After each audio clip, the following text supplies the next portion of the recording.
Apple's latest tablet was released just over a month ago, and since then I've had the chance to test it out and see just how much this iPad has to offer. Now, this is no ordinary tablet. In fact, this is Apple's professional line of tablets, the Apple iPad Pro. I went ahead and ordered the 10.5-inch version with 256 gigabytes of memory. So I've been using it as my daily go-to device this past month. So I'm going to share with you guys what my thoughts are on it after 1 month of use, going over some of its big characteristics such as its camera, display, and just performance overall.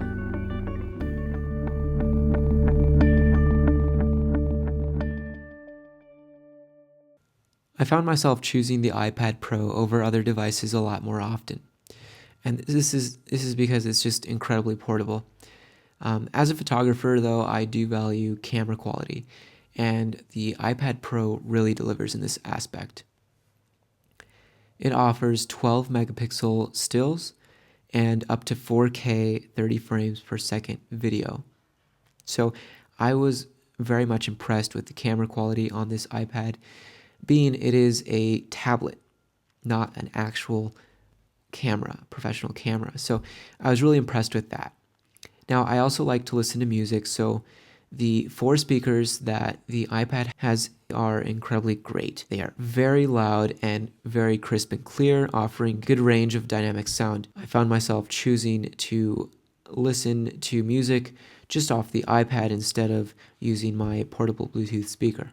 Now, its display is new. It has 120 hertz refresh rate and has a new A10X processor, which makes playing games like Real Racing 3 a lot more smooth, as well as using other apps that require a little bit more power. Now, more on the display. This has a true tone display. So comparing it to an iPad Air, you can tell that the screen adapts to the environment. So right here, it's just a little bit warmer. Colors aren't as bright. And that actually makes viewing anything that you see on it a lot better, a lot more pleasant. Now, its processor also takes advantage of things like multitasking. So multitasking on the iPad Pro is very smooth. There is no lag when you open up, for instance, an email, and you're looking at Safari on the other side. So I found myself using this quite often as well, sending emails, having to look back and forth, double clicking to go to Safari and then going into your email is no longer something you have to do. Multitasking works incredibly well. Now, I went ahead and bought the Apple Pencil to go along with the iPad Pro, and I'm very happy I did. I actually use my Apple Pencil more than I thought I would. It's incredibly useful. I use it to take notes. For instance, here I have iBooks on the left and Notability on the right. So the Apple Pencil is incredibly precise when writing. It feels completely natural, and to me, it replaces pen and paper.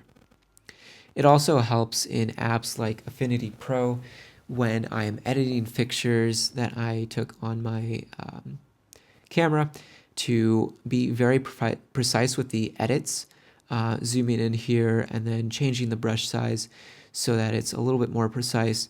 It's easier and it's better to do with an Apple Pencil rather than just with your finger. So I really liked that about it. Being able to carry this around everywhere I went was actually really nice, being that it weighs just over a pound. And not only that, but the power that this iPad Pro has to offer is incredible. So I'm not worried about it losing any performance whatsoever within the next few years. But the display is quite amazing. The Apple Pencil goes very well with it, and I'm very happy to use both of them. If you guys like this video, please like and subscribe so I can make more videos like this one. Don't forget to check out my website, jacobstravels.org, and follow me on Instagram at jacobs.travels.